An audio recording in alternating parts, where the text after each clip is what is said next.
Gotcha. Follow Mono. Go, go, go.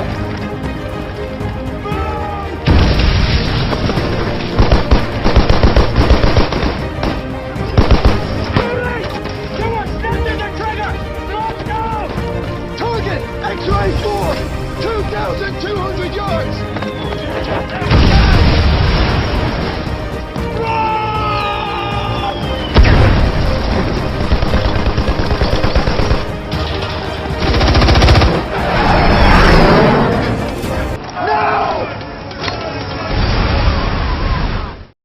Halo Brewokers, selamat datang di Kupas.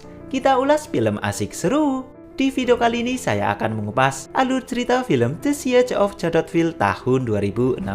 Diangkat dari kisah nyata, film ini mengisahkan 156 tentara Irlandia yang ditugaskan oleh PBB untuk menjadi peacekeeper atau pasukan penjaga perdamaian di Kongo, tepatnya di Provinsi Katanga pada tahun 1961, di mana saat itu Kongo sedang mengalami gejolak. Para negara adidaya berlomba-lomba untuk merampas kekayaan alam yang ada di Kongo. Sebanyak 3.000 tentara bayaran pun disewa oleh para negara adidaya untuk mengusir peacekeeper Irlandia, hingga pertempuran selama 5 hari tanpa henti harus dihadapi oleh para peacekeeper Irlandia yang sama sekali tidak memiliki pengalaman bertempur. Baiklah, tanpa berlama-lama langsung saja kita kupas filmnya.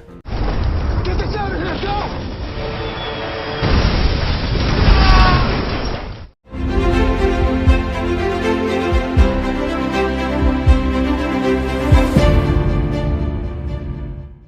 Tahun 1961, saat Perang Dingin memuncak, para negara adidaya berebut kekuasaan di benua Afrika. Salah satu negara yang baru dibentuk, yaitu Republik Kongo, tidak luput menjadi incaran mereka. Karena di Republik Kongo, tepatnya di Provinsi Katanga, terdapat kekayaan mineral yang begitu melimpah, seperti uranium, tembaga, dan kobalt. Perdana Menteri Republik Kongo yaitu Patrice Lumumba yang tidak ingin kekayaan alam negaranya dirampas dengan tegas menentangnya. Namun hal tersebut membuat dirinya harus ditangkap dan kemudian dibunuh oleh lawan politiknya yaitu Jenderal Moise Tsombe karena dianggap menjadi penghalang.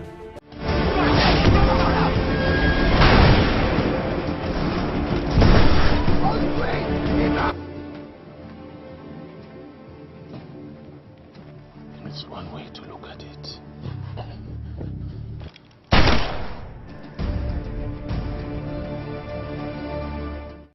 Pasca kejadian tersebut, markas besar PBB yang berada di New York langsung mengadakan rapat untuk membahas semua kekacauan yang sedang terjadi di Kongo. Dr. O'Brien selaku kepala PBB Divisi Kongo mengusulkan untuk mengirimkan pasukan penjaga perdamaian ke wilayah tersebut. Dan pada akhirnya terpilihlah negara Irlandia yang ditugaskan untuk mengirimkan pasukan perdamaian karena diketahui negara Irlandia adalah negara yang netral. Once again, these peacekeepers come from Ireland. Selang beberapa hari kemudian di pangkalan udara militer Baldonnel Dublin, Irlandia, terlihat para pasukan perdamaian Irlandia yang akan berangkat menuju Kongo. Sebelum berangkat, mereka pun diberikan arahan dan pidato penyemangat oleh komandan mereka, yaitu Patrick Quinlan. To serve as peacekeepers. We are the second wave of Irish soldiers to be sent into the Congo. You're war virgins. And if anybody thinks we're to be taken lightly, we are a country that is never owned. The UN was established to ensure that the nations of the world... Am I right, soldiers? Di markas PBB, Dr. O'Brien terlihat tengah menghadap atasan. Ia diperintahkan oleh sang atasan untuk ikut menuju Kongo dengan tujuan untuk memantau serta menghentikan semua kekacauan yang diakibatkan oleh Jenderal Tsombe dan koalisinya. Can defuse the Congo. Yours is happening right now, Connor. I believe I can accomplish the mission. Good, Connor. Kabar mengenai kedatangan pasukan perdamaian PBB ke Kongo ternyata dengan cepat sampai ke telinga Jenderal Tsombe, dan itu membuat ia khawatir karena dengan datangnya pasukan perdamaian PBB ke Kongo bisa membuatnya kehilangan kekuasaan. Hingga akhirnya ia pun meminta bantuan kepada pihak Prancis, dan sebagai imbalannya perusahaan pertambangan milik Prancis yang ada di Kongo akan mendapat prioritas utama. Pihak Prancis pun setuju dan mereka akan mengirim 1.000 tentara bayaran untuk berjaga. Di sisi lain, Komandan Quinlan dan pasukannya akhirnya sampai di Kongo dan mereka pun langsung menuju markas PBB yang berada di Chodotville.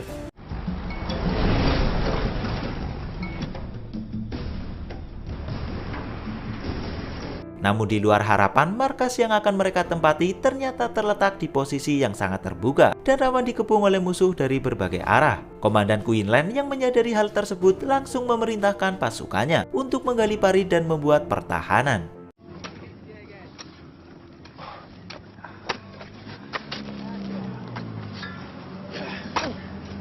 These ones aren't poisonous. Did you not read the info packs? Sementara itu, di Bandara Elizabeth, Katanga, Dr. O'Brien akhirnya juga sampai. Very pleasant. Thank you, General. Dan di sana, ia langsung memerintahkan para pemimpin pasukan perdamaian untuk menjalankan sebuah misi operasi mortor, yaitu sebuah operasi yang bertujuan untuk mengambil alih gedung-gedung yang dikuasai oleh Jenderal Sombe. Time for being tough. This is the latter. You're therefore authorized to implement Operation Morthor immediately. Scene berpindah menuju Komandan Quinlan dan bawahannya yang bernama Sersan Jack, di mana ia dan Sersan Jack terlihat tengah mengecek amunisi dan perbekalan. Namun lagi-lagi, amunisi dan perbekalan yang disiapkan oleh pihak PBB benar-benar tidak memenuhi standar. Bahkan beberapa makanan sudah kadaluarsa dan tidak layak untuk dimakan. Hingga akhirnya Komandan Quinlan dan Sersan Jack memutuskan untuk menuju kota untuk mencari perbekalan makanan yang layak makan.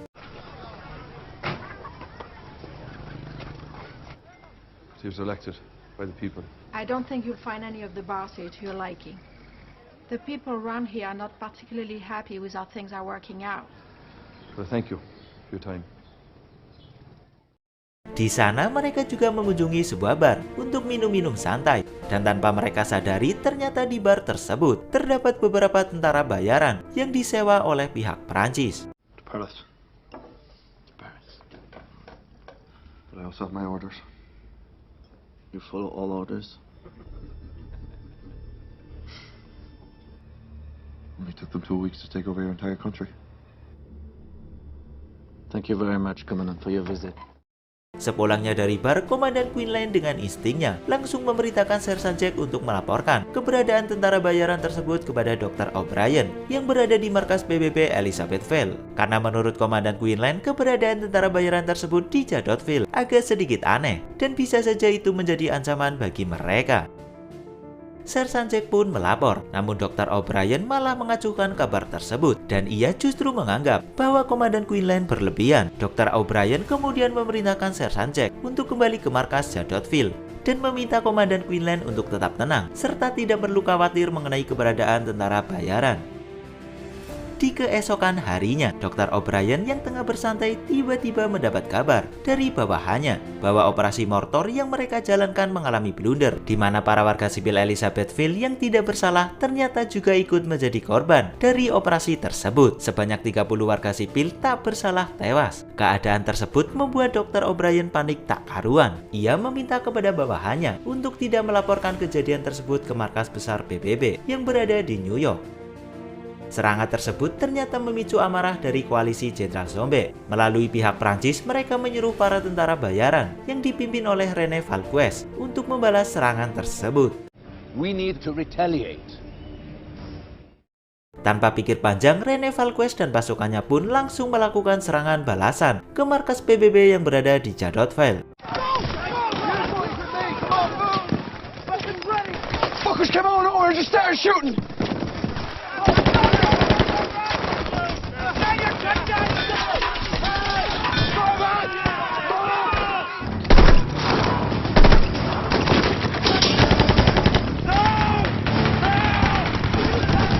Charlie Alpha Juliet to control. We're under heavy attack.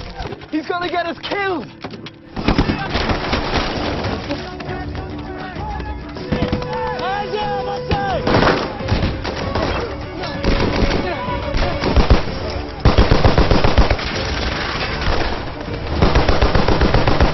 Cover that bad bastard!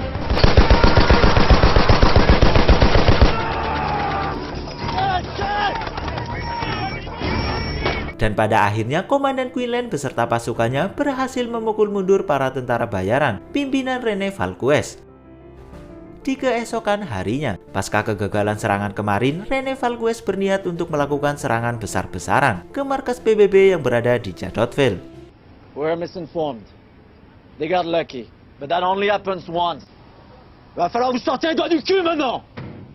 Komandan Quinlan yang tahu bahwa akan ada serangan lanjutan langsung berusaha untuk meminta bantuan ke markas PBB yang berada di Elizabethville. Ia meminta untuk segera didatangkan pasukan tambahan karena jumlah musuh jauh lebih banyak dibandingkan jumlah mereka. Namun Dr. O'Brien menolak untuk memberikan bantuan dengan alasan pasukan lainnya sedang fokus menjalankan operasi mortor. Ia juga memerintahkan Komandan Quinlan untuk tidak panik dan melebih-lebihkan keadaan. Hal tersebut tentu membuat Komandan Quinlan sangat marah dan kesal.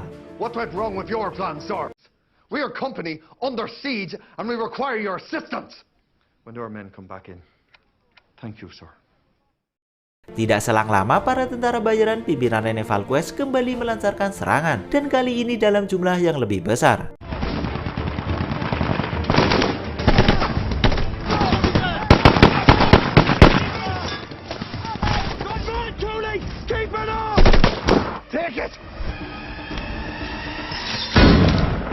Berkat kejeniusan strategi Komandan Quinlan, mereka pun lagi-lagi berhasil memukul mundur para tentara bayaran. Rene Valquez yang terus menemui kegagalan akhirnya meminta kepada Komandan Quinlan untuk kejahatan sementara waktu, dan ia akan menggunakan waktu tersebut untuk mengangkut para pasukannya yang terluka, dan Komandan Quinlan pun menyetujuinya. Use that flag as a range marker.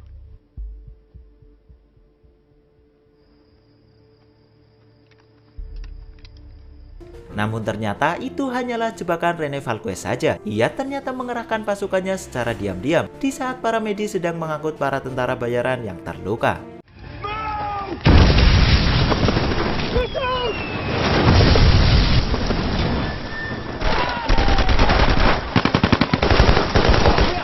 Target! X-ray 4!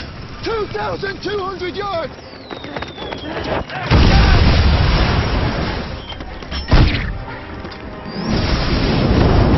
Dan luar biasanya, Komandan Quinlan beserta pasukannya kembali berhasil memukul mundur pasukan Rene Valquez setelah mereka berhasil menghancurkan mortir milik pasukan Rene Valquez. Di malam harinya, serangan kembali menghujani markas Komandan Quinlan dan pasukannya.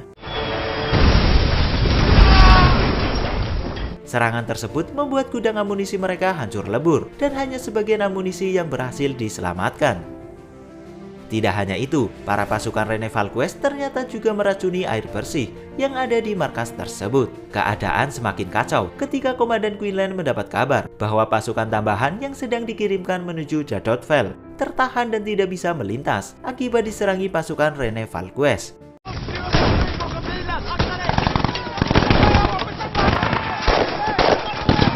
Kini Komandan Quinlan beserta pasukannya benar-benar harus berjuang tanpa bala bantuan.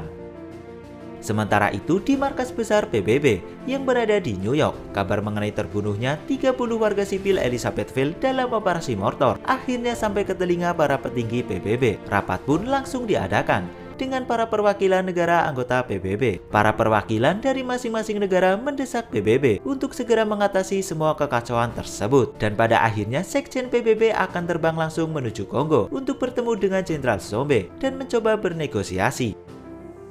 Sekjen PBB juga meminta Dr. O'Brien untuk mengundurkan diri dari PBB karena telah menambah kekacauan di Kongo dengan operasi mortornya. Namun sayang, saat di perjalanan menuju Kongo, pesawat Sekjen PBB ditembak jatuh dan hancur berkeping-keping tanpa sisa.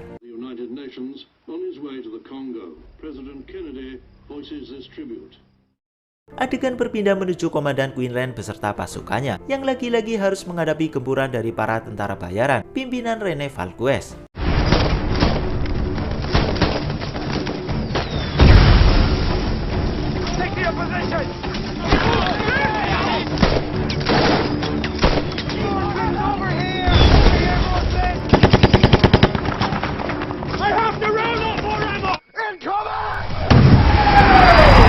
Para tentara bayaran benar-benar mengamuk, di mana kali ini mereka juga menyerang melalui udara. Dan alhasil serangan udara tersebut membuat banyak tentara Irlandia terluka. Namun yang luar biasanya belum ada yang tewas. Gelombang serangan kembali datang, dan kali ini Rene Valquez mengerahkan ribuan pasukannya untuk menghabisi para pasukan Komandan Quinlan. Dengan amunisi yang makin terbatas, Komandan Quinlan pun memerintahkan pasukannya untuk mengumpulkan selongsong peluru yang akan digunakan sebagai peledak. Sniper! Vickers on the roof! Grab every shell you can find it, put it in the box.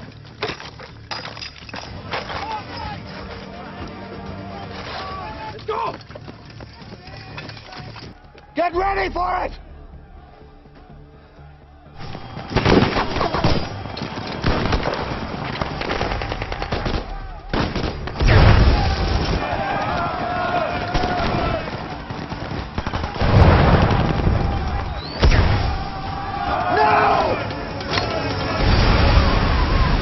Strategi mereka pun berhasil, namun serangan belum usai. Banyaknya tentara bayaran benar-benar membuat mereka kewalahan.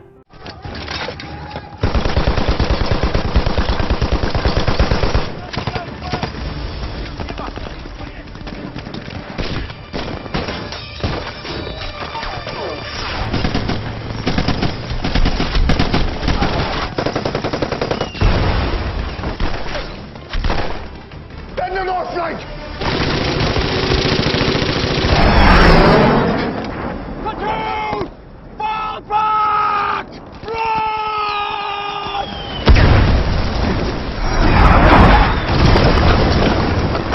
Hingga akhirnya mereka semua kehabisan amunisi dan sudah tidak bisa berbuat apa-apa. Komandan Quinlan yang tidak punya pilihan akhirnya memutuskan untuk menyerah kepada Rene Valquez.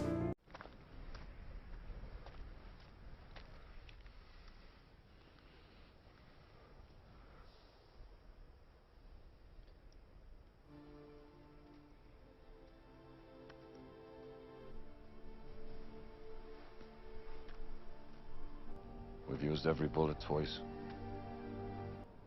Should we surrender? It's over. Komandan Quinlan beserta pasukannya pun ditangkap dan mereka dipenjara. Hingga setelah 1 bulan mendekam di penjara, mereka pun dibebaskan dan dipulangkan menuju Irlandia. Namun bukannya disambut dengan hormat, mereka justru dianggap pengecut oleh pemerintah Irlandia karena telah menyerah saat menjalankan misi dan hal tersebut bisa mencoreng nama baik negara Irlandia. Komandan Quinlan yang mendengarnya pun sangat marah. Ia seketika langsung memukul atasannya.